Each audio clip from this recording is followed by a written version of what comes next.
Diesel ధరలపైన కేంద్రం ఒక shocking నిర్ణయం తీసుకోబోతోంది. ఇది మీ ఇంట్లో బైక్ ఉన్నా, కార్ ఉన్నా ప్రతి ఒక్కరు కూడా వీడియోని చివరి వరకు చూడండి, because it's a shocking news.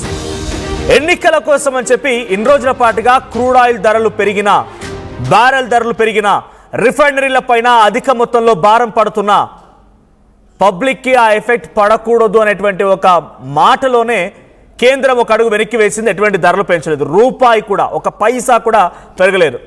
అయితే 5 రాష్ట్ర ఎన్నికల పోలింగ్ ఈరోజు సాయంత్రంతో ముగియబోతోంది. దీంతో రేపటి నుంచి లీటర్ పెట్రోల్ ధర పైన 25 రూపాయలు, డీజిల్ పైన 28 రూపాయల వరకు పెరిగే అవకాశం ఉంది. ఇటు లీటర్ 25 నుంచి 28 వరకు పెరగొచ్చు అంటున్నారు డీజిల్ పెట్రోల్ పైన. ఈ మేరకు కోటక్ ఇన్స్టిట్యూషనల్ ఈక్విటీస్ హెచ్చరిక జారీ చేసింది. అంతర్జాతీయ మార్కెట్లో క్రూడ్ ఆయిల్ ధరలు అమాంతంగా పెరిగిపోవడంతో ఇండియన్ ఆయిల్ రిఫైనరీలపై భారం పడుతోంది. అయితే హార్ముజ్ జలసంధిలో ఉద్రిక్తతల కారణంగా చమురు మార్కెట్లో కూడా తీవ్ర ఒడిదుడుకులు ఎదుర్కొంటోంది. ఈ మధ్యలో కాస్త రిలీఫ్ లభించినప్పటికీ పరిస్థితులు మళ్ళీ వేడెక్కడంతో ముడి చమురు సరఫరాపై ఒత్తిడి పెరిగింది. ప్రస్తుతం బ్యారెల్ క్రూడ్ ఆయిల్ ధర $120 పలుకుతోంది. ఇండియాలో 13 నుంచి 15% క్రూడ్ ఆయిల్ దిగువ తగ్గిపోయింది. అయితే అంతర్జాతీయ మార్కెట్లో ధరలు పెరగడంతో రోజుకి $190 నుంచి $210 మిలియన్లు అదనంగా ఇండియాపై భారం పడుతోంది. ఇక రిటైల్ ధరల్లో మార్పులు లేకపోవడంతో రిఫైనరీల పైన నెలకు సుమారుగా 27,000 కోట్ల రూపాయల అదనపు భారం పడుతోంది. 5 రాష్ట్రాల ఎన్నికల కారణంగానే ధరలు పెంపు వాయిదా వేసిన కేంద్రం ఇక ఏప్రిల్ 29 నుంచి చివరి విడత పోలింగ్ ముగియగానే పెట్రోల్, డీజిల్ ధరలపైన ఈ నిర్ణయం తీసుకునే అవకాశం ఉంది. ప్రస్తుతం అంచనా ప్రకారంగా 25 నుంచి 28 రూపాయలు లీటర్పై పెరిగే అవకాశం ఉంది. అంటే ప్రస్తుతానికి 107 రూపాయలు, మనం 108 రూపాయలు, అప్రాక్స్ 108 రూపాయలు కనుక హైదరాబాద్ తెలంగాణ లిమిట్స్లో మనం లీటర్ పెట్రోల్పై చెల్లిస్తూ ఉంటే అది కాస్త ఇక 25-30 పెరిగితే 140కి చేరే అవకాశం ఉంది. అటు ఇటుగా 135 నుంచి 140 వరకు చేరే అవకాశం ఉంది. ద్రవ్యోల్బణాన్ని దృష్టిలో ఉంచుకొని దశల వారీగా ఈ పెంపును చేపట్టే అవకాశం కూడా ఉంది. బట్ ఏదేం జరిగినా మెల్లిమెల్లిగా ఇది అమాంతంగా 130 నుంచి 140 చేరే అవకాశం ఉంది. గతంలో కూడా ఇండస్ట్రియల్ యూసేజ్ డీజిల్ పైన, కొంత ఆయిల్ పైన ధరలు పెంచింది. సుమారుగా 25 రూపాయలు లీటర్కి పెంచింది రిఫైనరీలో.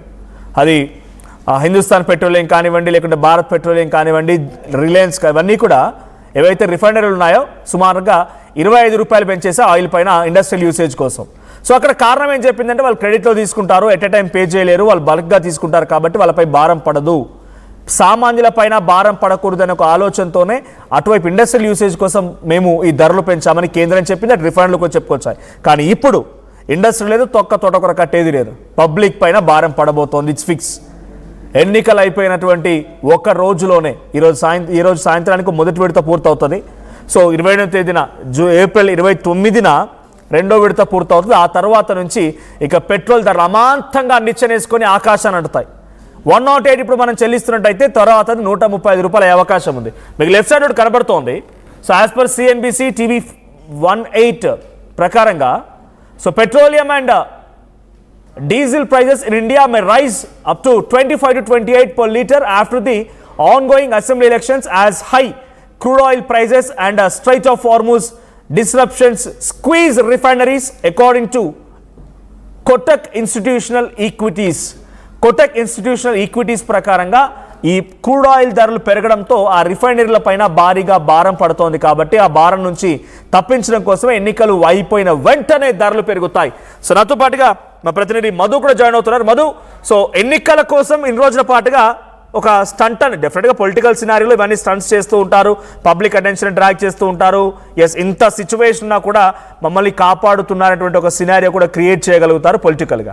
సో ఇప్పుడు వన్స్ ఎలక్షన్స్ అయిపోగానే ఈ స్థాయిలో 25 నుంచి 28, అంటే ఇన్ని రోజుల పాటుగా జరిగిన నష్టం మొత్తానికి కూడా ఒకేసారిగా అమాంతంగా ఆకాశాన్ని ఎత్తేసి ఆ రేట్లను పెంచబోతున్నారు.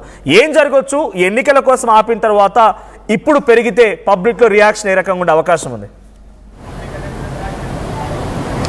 ఎగ్జాక్ట్లీ, ఒక రకంగా చెప్పాలంటే ప్రపంచం ఎదుర్కొంటున్నటువంటి కొన్ని విపత్తులు, అట్లాంటిది ఒక కరోనా ఉంటే ఇప్పుడు ఇరాన్ తర్వాత ఇజ్రాయెల్ అమెరికాకి సంబంధించినటువంటి యుద్ధం. సో ఈ సిచ్యువేషన్లో అత్యంత క్లిష్ట పరిస్థితులు ప్రపంచ దేశాలు ఎదుర్కొంటున్నాయి.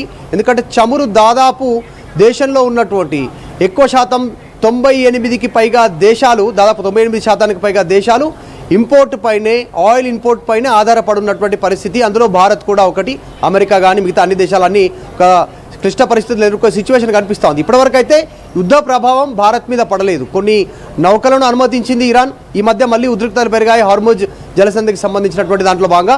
సో ఫ్యూచర్లో ఎలక్షన్లు అయిపోగానే, 5 రాష్ట్రాల ఎన్నికలు అయిపోగానే భారతదేశంలో మొత్తం లీటర్కు 25 నుంచి 28 రూపాయలు పెరిగేటువంటి అవకాశం ఉందనేటువంటి చర్చ కొనసాగుతుంది. కోర్స్ ఎన్నికలు కొనసాగుతున్నాయి వరుసగా. అటు అస్సాం, పశ్చిమ బెంగాల్, తమిళనాడు, కేరళ, ఇట్లా పుదుచ్చేరి, వీటికి సంబంధించిన ఎన్నికలు కొనసాగుతున్నాయి. ఇవన్నీ చివరి విడత ఏప్రిల్ 29 కంప్లీట్ అవుతాయి. కాబట్టి వెంటనే డీజిల్, పెట్రోల్ రేట్లు పెరిగే అవకాశం ఉంది. ఒకవేళ పెట్రోల్, డీజిల్ రేట్లు పెరిగితే తీవ్రమైనటువంటి ఆర్థిక సంక్షోభం దిశగా భారత్ నడిచేటువంటి సిచ్యువేషన్ కనిపిస్తూ ఉంది. దానికి మెయిన్ రీజన్ పెట్రోల్, డీజిల్ పెరిగితే అమాంతంగా ప్రతి వస్తువు పైన రేట్లు పెరిగే అవకాశం ఉంటుంది. సామాన్యులు దీని నుంచి కోరుకోలేనటువంటి సిచ్యువేషన్ ఏర్పడుతుంది. పాల ధర, ఉప్పు ధర, పప్పు ధర, కూరగాయల ధర ప్రతిదీ పెరిగే అవకాశం ఉంది. ఇప్పటికే ఎల్పిజి గ్యాస్ కొరత ఉంది. దీనికి సంబంధించి కమర్షియల్ పెద్ద ఎత్తున ఇబ్బంది ఉంది. ఒకవేళ ఫ్యూచర్లో ఇలాగే కొనసాగితే, ప్రస్తుతానికైతే భారత్కి ఇబ్బంది లేదు, ఎలాంటి సిచ్యువేషన్ ఫేస్ చేసేటువంటి, ఇట్లాంటి క్లిష్ట పరిస్థితులు ఫేస్ చేసే పరిస్థితి లేదనేటువంటిది కేంద్ర ప్రభుత్వం చెప్పే ప్రయత్నం చేస్తూ ఉంది. కాకపోతే మనోజ్, మిగతా ప్రపంచ దేశాలకు సంబంధించి ఇప్పుడు ఎగ్జాంపుల్ కొన్ని దేశాలు తీసుకుంటే మయన్మార్, ఫిలిప్పీన్స్, తర్వాత శ్రీలంక, పాకిస్తాన్, ఈ దేశాల్లో తీసుకుంటే already fuel emergency, energy lockdown విధించారు. అక్కడ ఆడ్ డేస్లో కొన్ని దేశాలు డే బై డే మాత్రమే కొన్ని వాహనాలు బయటికి వెళ్ళాలి. సాయంత్రం పూట పెద్ద పెద్ద షాపింగ్ మాల్స్ మూసివేయాలి. తర్వాత కార్లు విచ్చలవిడిగా వినియోగించడానికి అవకాశం లేదు. వర్క్ ఫ్రమ్ హోమ్ చేసుకునేటువంటి అవకాశం ఉంది. సో దానికి అవకాశం కల్పించారు. ఇంకా కొన్ని దేశాల్లో అయితే 60% ఫ్యూయల్ పెరిగిపోయినటువంటి పరిస్థితి. ఫిలిప్పీన్స్ లాంటి దేశాల్లో అయితే మొత్తం 99% వాళ్ళంతా కూడా దిగుమతిపైన ఆధారపడ్డారు. వాళ్ళ దగ్గర గ్యాస్ నిల్వలు జీరోకి వచ్చాయి, పెట్రోల్ నిల్వలు జీరోకి వచ్చాయి. అక్కడ కూడా ఎమర్జెన్సీ విధించారు, ఫ్యూయల్ ఎమర్జెన్సీ. అక్కడ సొంత వాహనాలలో బయటికి వెళ్ళడానికి లేదు, ప్రభుత్వం ఆంక్షలు విధిస్తుంది, ఎంత మేర ఎన్నిసార్లు బయటికి వెళ్ళాలనేటువంటిది. సో ఈ పరిస్థితి ఇప్పటికే కొన్ని కొనసాగుతుంది. జర్మనీ, తర్వాత ఈజిప్ట్, ఇట్లాంటి దేశాల్లో కూడా ఫ్యూయల్ ఎమర్జెన్సీ విధిస్తున్నటువంటి సిచ్యువేషన్